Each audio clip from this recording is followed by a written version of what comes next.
show you in a second. I'm waiting for the signal from Yaakov there so we can start.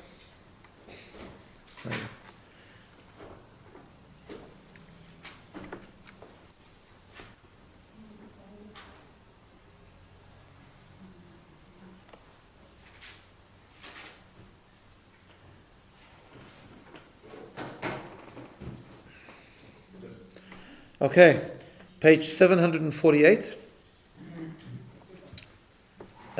It's Parshas Naso, right? The longest Parsha in the Torah. Maybe it's symbolic that after we receive the Torah on Shavuos, we have to read the longest Parsha to learn a lot, right? I'm sure I mentioned this before, but there's 176 psukim in this Parsha, meaning it's not the longest reading of the year, because there is longer readings, like Parshas Naso, which is a combination Parsha, together makes it longer. But it is quite a long one, 176. Interestingly enough, the longest chapter in Tehillim is also 176 verses, and the longest Masechta in Gemara, Bava Basra, is also 176 pages. So there's an interesting significance there for some reason. Apologies, I lost my voice a little bit, I think from too much talking over Shavuos, but it is what it is, so we'll try our best. So, it's a pretty action-packed parsha. It starts with the service of the Leviim, what role they played when they would dismantle the... Oh gosh, I forgot to put this on. Okay, so we're doing Parshas Naso, page 748. So it's an action-packed parsha. It begins with the Leviim, the role that the Leviim would play when they would dismantle and reconstruct the Mishkan, what they would carry when they would travel, and so on and so forth. There's laws about impurity, about people who are impure not coming close to the Mishkan and staying outside the various boundaries, and so on and so forth. We also have in this week's Parsha the laws of the Nazir, the Nazirite, and also the laws of the Soita, these suspected woman who was suspected of adultery and drinking of the water, and so on and so forth. We also have this week's Parsha, the mitzvah of, we just came from Yontif, so we had the Kohanim, right? Bless us, and that's the mitzvah in this week's Parsha, Birkas Kohanim. It's a mitzvah for the Kohanim to bless the Jewish people.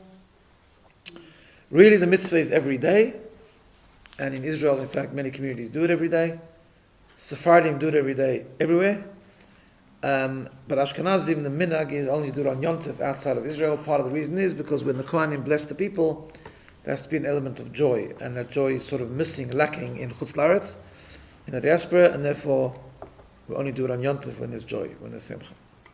So that's where the mitzvah is performed in Chutz La'aretz, but as I say, in Eretz Yisrael, it's performed every day, right? In a way, it's interesting because in Chutz La'aretz it becomes a much bigger deal, like duchening on Yontif is like a big thing. In Eretz Yisrael, it's just another day. So you have both sides of it. Okay. What I really want to concentrate on today is, I'm going to try something that's not complicated, but it's just technical a little bit. And I want to try and go through something very interesting, which has to do with the last part of the Parsha, starting from page 764. Okay? And the Torah tells us here about a whole series of events and sacrifices that took place in the Mishkan. What happened was as follows. On Rosh Chodesh Nisan, right, which was just a year minus 2 weeks since the Jews had left Egypt, Hukam HaMishkan, the Mishkan was inaugurated, was established, right? So what happened, I'll just give you a bit of the timeline so you understand it, just to get the picture clear here. So the Yidden came out of Mitzrayim on Pesach, the 1 year. 7 weeks later they got the Torah. 40 days later they sinned with the golden calf. Another 40 days later Moshe Rabbeinu went on the mountain to try and get forgiveness. It was unsuccessful. A third set of 40 days, which ended on Yom Kippur, Moshe Rabbeinu comes down the mountain with the second luchos. Hashem forgives the Jewish people. Hashem, however, then commands the Jewish people that as part of the atonement for the golden calf, according to many opinions, they need to build a Mishkan. They need to start donating material. He tells them the details of the construction, and so on and so forth. The Mishkan was built and ready, but it wasn't yet ready to be used. On the 25th of Cheshvan, not 23rd, 23rd of Adar, right? The Mishkan was ready, and then started a series of 7 days called the Shiva Simei HaMiluim, the 7 days of practice, 7 days of training, so to speak, where the Mishkan was put up and put down every single day. Moshe Rabbeinu trained the Kohanim, he showed them how to bring sacrifices, and everything got ready. However, during those 7 days, even though the Mishkan was up each day, and even though the service began to take place, however, the Shekhinah, the divine presence, didn't yet come down, it wasn't yet revealed. On Rosh Chodesh Nisan, again, almost a year, minus 2 weeks after they left Egypt, the Mishkan was ready, the Mishkan was used, the Mishkan was starting to be used properly, and the Shekhinah descended. Right? It was that day that the Nesiim, the leaders of each tribe, decided to bring a whole series of karbonos, a whole series of sacrifices to inaugurate the Mizbeach. Right? It was called Chanukas HaMizbeach, the dedication of the Mizbeach. And Hashem instructed Moshe Rabbeinu that if they want to do that, what they should do is that each day another tribe should contribute. Each day another leader, another Nasi should contribute and bring the sacrifices, right? Which took place the first 12 days of Nisan. Incidentally, nothing to do with this time of the year, but I don't know if you know this, but during the month of Nisan, the entire month we don't say Tachlin. Why is that? Because most of the month is considered a Yontif. How so? Because the first 12 days, each tribe celebrated as the Yontif. Then you have Erev Pesach, then you have the whole of Pesach. So the total of all that is most of the month is a Yontif, so therefore the whole month we don't say Tachlin, right? So I'm just bringing that out because the first 12 days were very special. In fact, some people have a minhag that for the first 12 days of Nisan, each day they read the korban of that day, called the Nasi, right? The Kriyas HaTorah, the Torah reading of Hanukkah each day, is this part of the Parsha. Because Hanukkah, when the Jews came back after the wars of Hanukkah, the Beis HaMikdash was in great ruins, and the Mizbeach particularly had been defiled and broken. So they had to rebuild and rededicate the Mizbeach. And that's what they did. And therefore, obviously, Hanukkah doesn't have a Torah reading in the Chumash because Hanukkah is a rabbinic yontif, but we read the Parsha got to do with Chanukas HaMizbeach, the dedication of the Mizbeach, right? So that's the thing. Now, the way it was done is as follows. If you turn to page 766, I want to just go through this slowly and then bring out a very interesting point.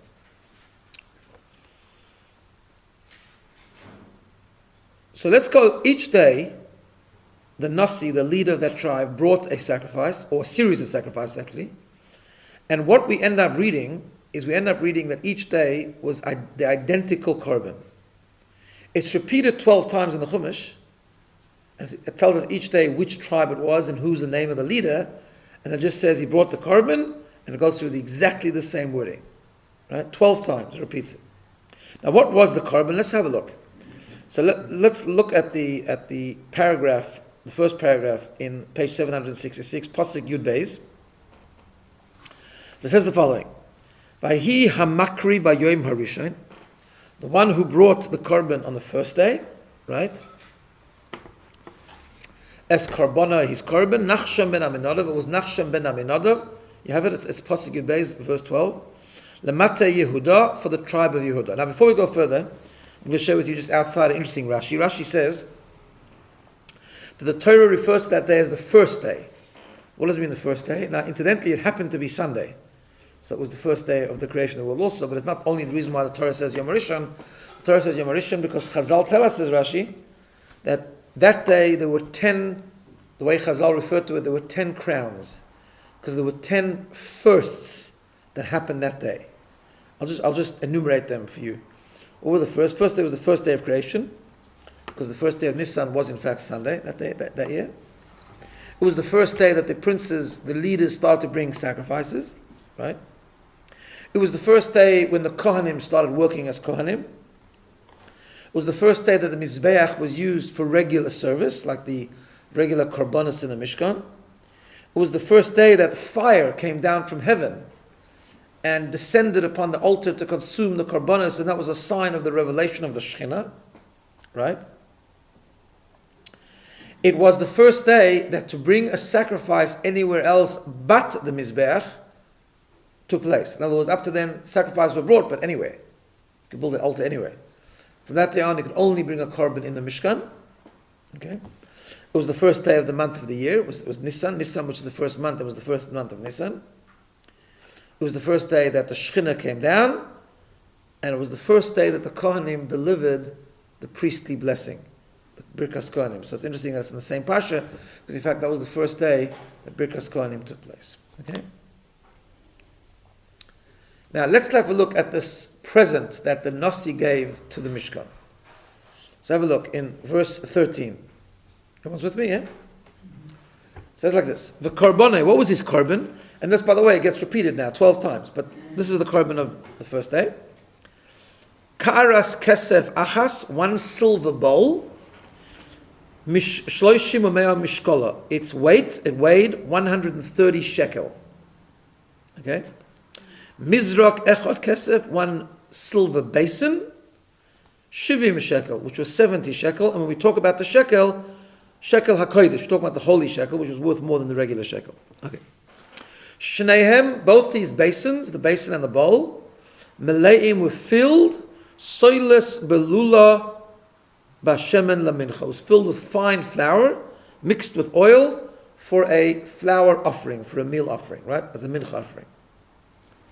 That was the first part of the korban. Second of all, kaf achas, there was 1 spoon, ladle of gold, asara zohav, which was 10.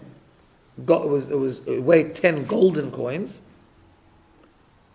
Sorry, it weighed 10 shekel, right? Melea katoris, and it was filled with incense, right? Par echad, 1 cow, 1 bull actually, you should say. Ayil echad, 1 ram, keves echad ben shnosoi, 1 sheep in its first year, was under a year old. Seir izim echad lechatas, was 1 goat used for a sin offering. Then ulazeva hashlomim. Then there was a peace offering. There was different kinds of korbanos, right? They brought korbanos called shlomim, bokor shnayim, which were 2 cattle, elim chamisha, 5 rams, atudim chamisha, 5 male goats, kvasim chamisha atudim, chamisha kvasim b'nei shana. There were kvasim b'nei shana chamisha. There were also 5 sheep in their first year. Ze korban Nachshon ben Aminadav. This is the sacrifice of Nachshon ben Aminadav. Can you repeat all that? No, just kidding. Okay. I have to read inside too, don't worry. Okay. And this gets repeated 12 times, right? It's hardly easy to understand the significance of this even one time, right? So why 12 times? Okay. So let's have a look at the next pasuk.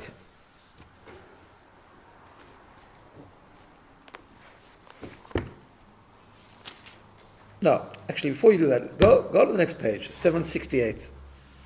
Look how each day begins, right? On the third day, you see that on top of the page? On the third day, Nasri ibn Zvulun, was the tribe of Zvulun. What was his name? The leader, Eliab ben Chela. Korbanoi, what was his korban? Exactly the same list. Go to the fourth day, same thing. Bayom Ravi, on the fourth day, Nasri ibn Reuven, who was the prince of Reuven, Elitzur ben Shteir. Korbanoi is korban, same list. And so on. Exactly, each day exactly the same. However, the second day, there's a little bit of a difference of wording in the beginning. Have a look at the second day now. Go back to page 766. You'll see. Right? Bayom Hasheni, on the second day, says the Chumash. Right? Now, it doesn't say on the second day, the prince of, It says Nesanel ben Suar, it was Nesanel ben Suar. Nasi Yisachar, the prince of Yisachar. Hikriv es karbona, he brought his korban. And then it lists the same list. It doesn't say his korban was, ... It says Hikriv es karbona, he offered up his korban. Okay? Now,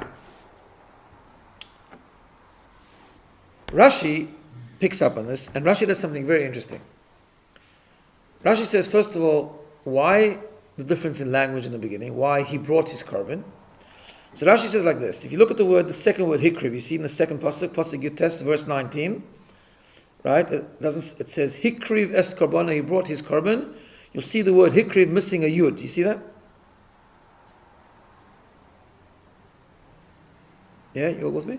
In other words, huh? Yeah, the first one has the yud. First one has a yud, as they all do. Yeah. Every day it says hikriv, hikriv, hikriv. Yeah. But when it says the second phrase, hikriv es karbana, he brought his carbon, it's missing a yud. All right? Why? So Rashi explains, because the word hikriv without a yud could almost be read as hakrev. Like a command, bring your carbon. Right? What's hinted in that? Says Rashi, what happened was like this.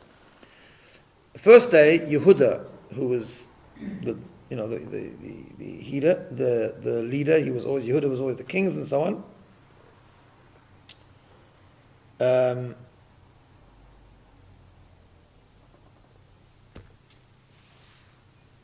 So what happened was that the next day, here we are. Okay, so the first day Yehuda brought the korban, right? The second day, Moshe Rabbeinu chooses Yisachar. Yeah? So the tribe of Ruvain came to complain. Why? Because they said, okay, it's enough that Yehuda went first, but who was the oldest of the tribes? Ruvain. Okay, Yehuda kind of has special status a little bit, so we understand they went first. But now, at least Ruvain should go first, right? Ruvain should go second. Says Moshe Rabbeinu, don't take it up with me. It wasn't my idea. It's all coming from Hashem. Hinted in the word, hikriv es karbonai without a yud, which means hakriv, bring. Yisachar had to bring the second day. The first, besides Yehuda, Yisachar was the first. Why? Says Rashi, why? Two reasons. One reason is that Yisachar was a tribe that were filled with Torah knowledge. Right? They were very knowledgeable in Torah. We know this later on in Eretz Yisrael also. The tribe of Yisachar were the people of Sanhedrin, came from Yisachar. The tribe of Yisachar were great Torah learners. Number one. Number two, says Rashi, it was actually Yisachar's idea. Right? It was actually Yisachar's idea to bring these korbanos. The formula of the korban was Yisachar's idea. Yeah? And that's why Yisachar brought second. Okay, that's what Rashi explains.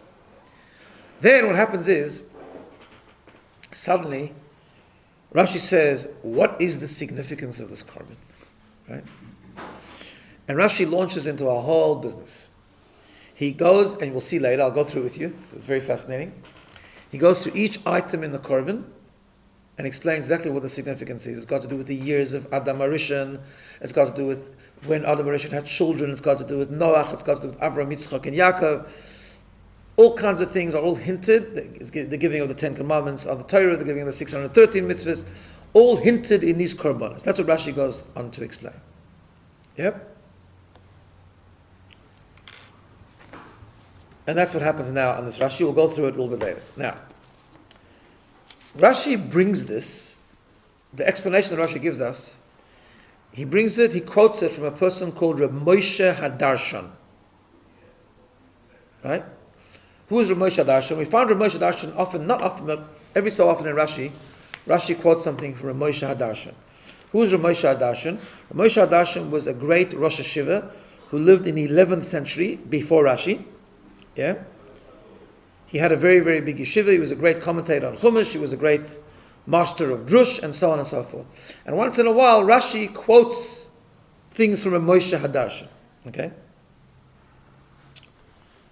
So, the question is as follows. Mefarshim asked the following question. Number one,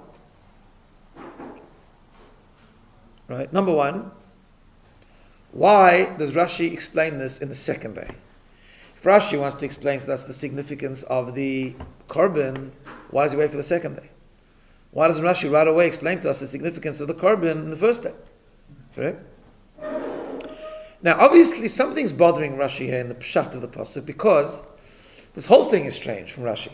It's not Rashi's style altogether, this whole explanation. Rashi is not one normally to explain significances, symbolisms behind different things. Right? You'll see later it's 130, it weighed 130 because that was the years of Adam Arishon when he had children. These are beautiful symbolisms, but it's not pshat. It's nothing to do with pshat. Right? Rashi only brings these types of symbolic interpretations when it answers a question in the psukim. Yeah? So, the first question is, why does Rashi explain this all the second day? So the Maharal answers the question. Yeah? The Maharal says, the reason is because in the second day there's all of a sudden a problem. The second day we have this whole problem why Yisachar came second. So Rashi has, and also the little wording of why we have Hikri v'Skarbonah without a Yud. All this stuff all of a sudden becomes a bit strange in the Psukim, right? Therefore Rashi has to explain to us, as I just shared with you, that because there was a whole thing with Yisachar, there's a whole reason why Yisachar had to go first before all the other tribes. Says Rashi, why is Yisachar number 2 before everyone else? Second reason Rashi says, because he gave the Eitzah, he advised everyone to bring this korban. So all of a sudden, the person learning Rashi has a question. Okay, I understand. So then what's so significant about this korban? When you learn it the first day, okay, it's got some symbolism, but that was they chose to bring it. Here we say, no, it was Yisachar with his great Torah knowledge, with his great insight, with his great wisdom. Yisachar comes and he advises all the princes to bring a particular type of korban. It's got to be a particular basin, it's got to weigh a certain amount, it's got to be a certain amount of spices, a certain amount of oil, a certain amount of flour, the whole thing, right? And it was him that gave this Eitzah. Obviously, it was something amazing that Yisachar gets rewarded for, to the point that he brings the korban the second day before everyone else. Suddenly it becomes a question. What is so significant about this korban? Right? So that's why it's only the second day where Rashi decides, let me explain to it. Let me explain what is going on here. Let me explain the symbolism behind each korban. We've seen each item of the korban. That's what Maharal explains. However, there's a problem. The problem goes like this. The problem is, if you look in the Medrash Rabbi, which came long before Moshe Hadarshan, right? Not very much before, but it came before Moshe Hadarshan. The Medrash on this Parsha actually gives 12 ways to understand the symbolism behind each korban. Right? Why? Because the Medrash says that even though it was an identical korban, right? But each one brought it with his own kavanah, with his own intention. And the Medrash goes on to enumerate a special intention that the Nesim had with each day. Right? Then at the end, the Medrash says that's one way to learn. Another way to learn, says the Medrash, is that no, they all mean the same thing.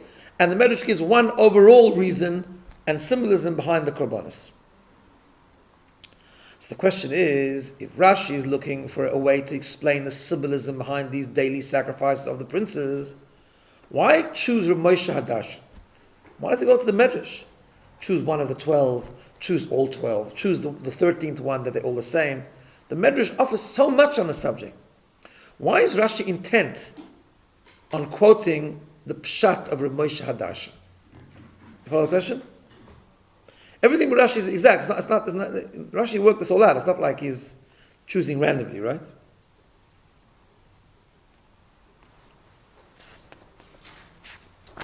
Now, so I'm going to share with you a fascinating explanation, a big chidush, that was in one particular talk of the Lubavitcher Rebbe where he spoke about this Rashi. And he said the following, and I'm going to go through with you. It's quite amazing how he works this all out.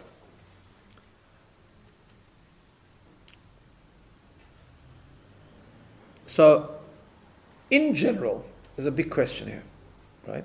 There's a big question. What's the question? The question is, how come the Torah repeats this 12 times? We know that every word in the Torah is so exact, right? Every word in the Torah is so worked out. We have 12 tribes. Each Nasi, each leader, brings an identical set of korbanos. Exactly the same, right? All the Torah needed to do was each day to say, Vayom Hasheni, Yisachar brought the same as the first day.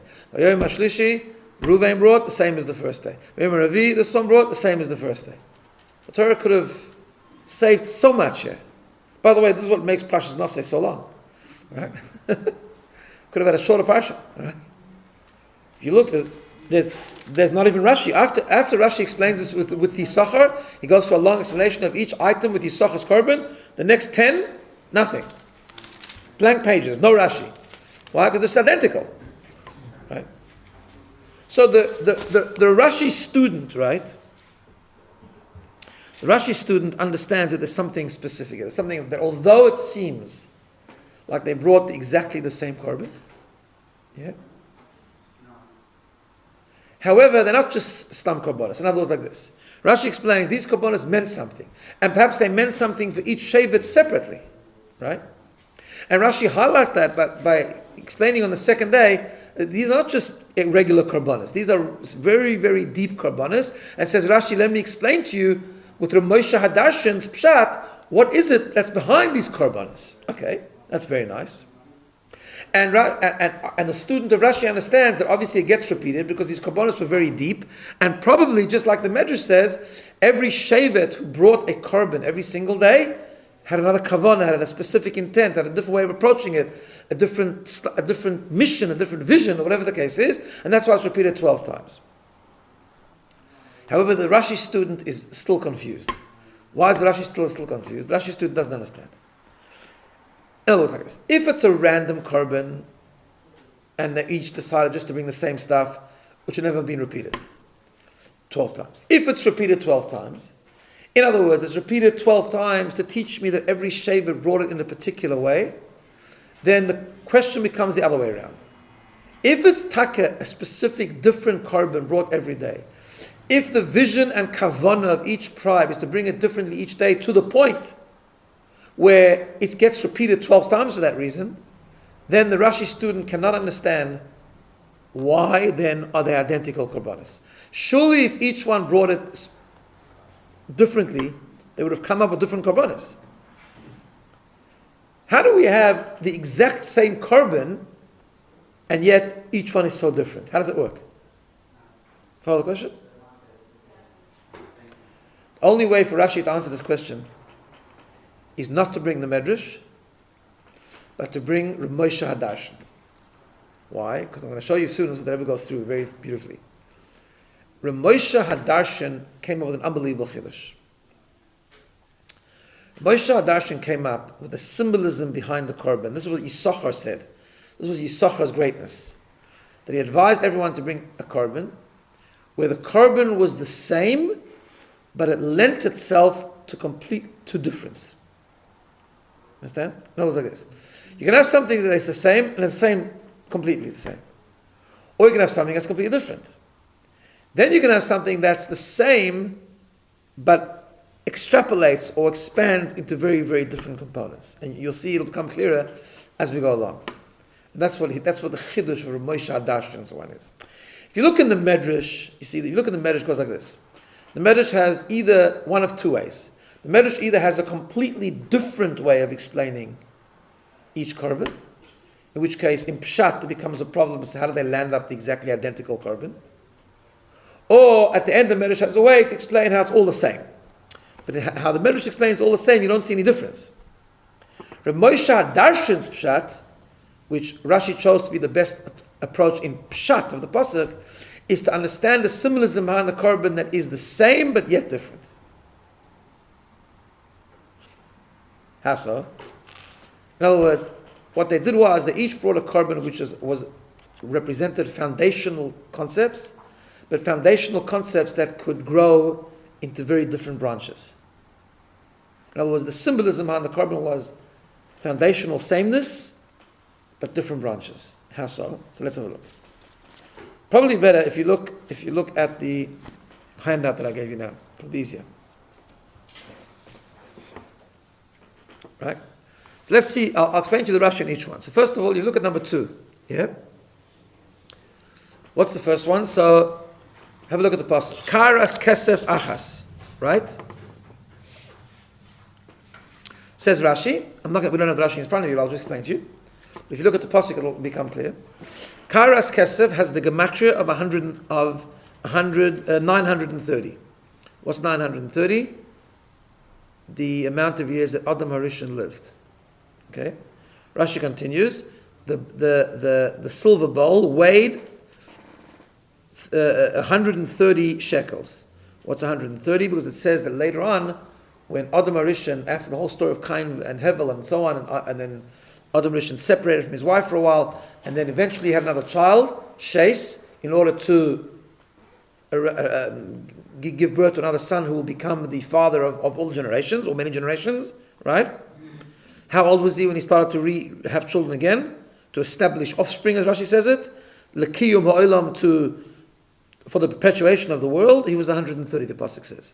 So, Karas Kesef has the gematria of 930, that's how long Adam Rishon lived, right? Shloshim Ameya, 130 was how old he was when he had children, right? So he explains like this. When you talk about, see, the Medrash talks about Adam Rishon, just says Adam Rishon was like the father of the world. Okay, that's the same. Rashi says no. The carbon comes to represent the number of years that Adam Rishon lived. Now, Adam Rishon was a very foundational figure, correct?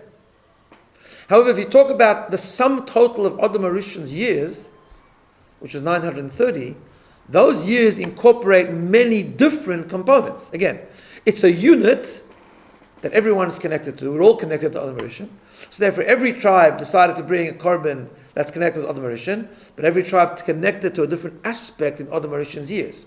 You understand? That's emphasized by the fact saying that Adam Rishon was 930 years. Right? The same thing. The 130, Rashi says, is when Adam Rishon was 130, when he started to have children to perpetuate the world and to have generations. Right? Yes, he was 130. Everyone can connect to that. But yet, when you talk about someone having offspring for all future generations to perpetuate and populate the world, those offspring branch out into many, many different ways. So again, it's a foundational concept, but it branches out into many different ideas. That's Rav Moshe Hadarshan's Chiddush. Each Shevet brings the same, but sameness which branches out into difference. And each one connects to a different aspect. Let's go further. What does the Pasuk say now? It continues, still in number 2, right? The Pasuk says, Mizrak Echad Kesef, one basin of silver. Says Rashi, those 3 words, Mizrak Echad Kesef. Now, interesting, just have a look at those 3 words for a second. Rashi says, it's an interesting thing, because the way to say it in Hebrew will be different. You should really say, Mizrak Kesef Echad. Right? A basin of silver, 1. Or 1 basin of silver. But Torah doesn't do that. Torah puts the word Echad in between Mizrak and Kesef. Why? To make it all part of the same phrase. Says Rashi, why? Because that's 520. The gematria of Mizrak Echad Kesef is 520. What's the significance of 520? So we move on from Adam Rishon to Noach. We've gone through the world now, right? From Adam Rishon to Noach.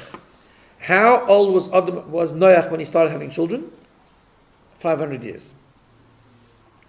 Why did he start having children 500 years? Because Rashi explains in Parshas Noach that 20 years before that, Hashem had decided to bring a Mabul, right? He had instructed Noach to construct a Teva, which was going to take 120 years to build.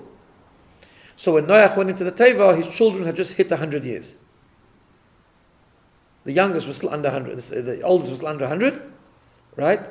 Which was good because in those days, a person wasn't punishable over 100, and therefore that gave the ability for Adam Rishon's children to be saved. Right? Says Rashi, therefore, Mizrak Echad Kesef, when we talk about 1 silver basin, that has the gematria of 520, which alludes to the concept of Noach having children at 500 years old, which was 20 years after the Gezerah of the Mabul had been decided. Right? Then it says, Shivim shekel, it weighed 70 shekel, because who came out of Noach? Noach had children. Who came out of Noach? The 70 nations. Right? See again, we have the same thing. The leaders of the tribe are bringing karbanis, connecting to the main events of the world from the beginning of creation. But they're connecting to events which then branch out into so many different components. So Noach is a foundational experience. Noach having children is a foundational experience. Noach being the father of 70 nations is a foundational experience. However, when we talk about having children or being the ancestor of 70 nations, you see in that lies this concept of branching out into so many different components. Yeah, we're talking about Noach. But what are we talking about Noach? What aspect of Noach? as not just Noach in general. Noach is having children. Noach is the ancestor of 70 nations. So you see a foundational person, Noach, but you see him being the father of so much difference. Again, that's why each tribe brings the same korban to hint to Noach, but connects to another aspect of Noach. Sameness, expanding into difference. Okay, moving along. Right? The next pasuk, have a look at number 3. They each brought kaf achas, one ladle. What's the ladle? It says that Rashi corresponds to the Torah. The Torah was given from the hand of Hashem. Hashem gave it to us like on a spoon. Right? Asar azav, it weighed. It was gold. It was weighed 10 shekel. What's the significance of 10? Aseres Hadibra is the 10 Commandments. Right? Malaya Ketoires was filled with incense. Ketoires. What's the gematria of Ketoires? Do you know? Gematria of Ketoires says Rashi 613. Is it really? It's not. So let me share this with you. How this works. The word Ketoires, Rashi says gematria 613. It's not 613. It's actually it's 709. How does 613 get 709? So one of the letters of Ketoires is Kuf. Just as a side issue, it's a beautiful thing. Right? Now you know that one of the systems of Hebrew is that letters can interchange with other letters in various different ways. In other words, sometimes the gematria of a word hints to something, but only hints to something if you change some of the letters with appropriate interchangeability. How does that work? So one of the systems we have is something called atbash. You know what atbash is? Atbash means that atbash means aleph tov, that the first letter and the last letter. Bash is beis shin, the second letter and the second to last letter. Gar, gimel reish, third and fourth. So we have a system of, there's many different systems of how letters can change with each other. One of them is called atbash. So if you go atbash, gar, dak. Dak means dalid and kuf. Dalid is the fourth letter, kuf is the fourth to last letter. So dalid and kuf are interchangeable. If you take the kuf out of Ketoires and insert a dalid, then the gematria of Ketoires is 613. Bottom line says Rashi 600. So the Ketoires, right? So this pasuk kaf achas asara zav malei Ketoires is a reference to the Torah. Torah given by Hashem, 10 commandments, 613 mitzvahs, right? So here we have the same idea. What each shevet was doing, here we see it clearly. What each shevet was doing is part of their korban related to the Torah. But the Torah is one Torah, given from Hashem. But yet, as the Gourarie in Shabbos tells us, the Torah is a Torah that branches out into millions of different pieces, right? There's so many different parts of Torah, so many different mitzvahs of Torah, so many different understandings of Torah, so many different layers of Torah, right? So again, they each bring the same korban, but each with a different kavanah. Same korban means they connect into the Torah. The Torah is the same Torah for every Yid. But that Torah, every Yid connects to a different part of the Torah. In fact, we talk about this on Shavuos a lot of times. There's a tefillah we say every Shabbos, we say every Yontif, we ask Hashem, we say it every day actually. We ask Hashem, "V'sein chelkeinu b'seirasecha." Give us our portion in Torah, because every Yid has a different portion in Torah. It's the same Torah. It's the one Torah. It's the one Torah we all believe in. But every Yid has a different portion of Torah. Same thing with mitzvahs. We all have to keep all the mitzvahs, but yet we all connect to different mitzvahs. You know, there's an interesting Gemara. The Gemara says that one of the great rabbis of the Gemara met someone else, and he said to him, "Tell me your father, which mitzvah was like his pet mitzvah? Which was he specifically careful with?" Because it says that every neshama has a connection to a particular mitzvah, right? So therefore, the same idea. So there's difference. It's the one Torah, the one set of mitzvahs. We're all bound by the same thing. Yet it extrapolates and extends and expands so much different. Again, same idea. Answers the question on the Rashi, on the Chumash.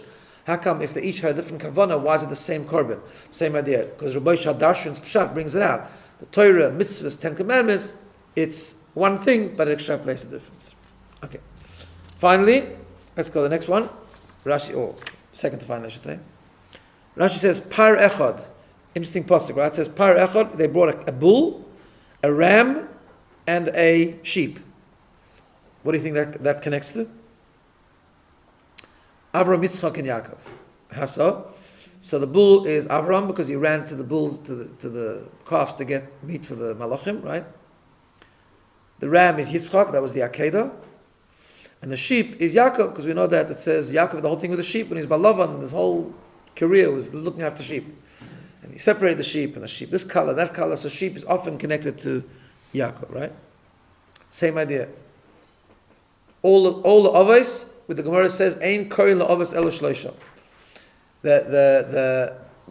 We only call 3 people the fathers of the Jewish nation. So everyone knows that it's one thing, it's the same father for every person. Yet we know from every parent has many, many children. Children have one set of parents, same parents, and yet every child is different. Same idea. So the Shvatim here bring a korban, one set of parents, par echad, one Avram Yitzchak Yaakov, but each one connects to Avram Yitzchak Yaakov, and of course in a very different way. Right? Fascinating is the next part. Next part, if you look at number 5, it says, Sir izim echad lechatos. They brought a goat for a sin offering. Now, why is the goat the sin offering? It says Rashi again in the name of Ramosha Hadarshan.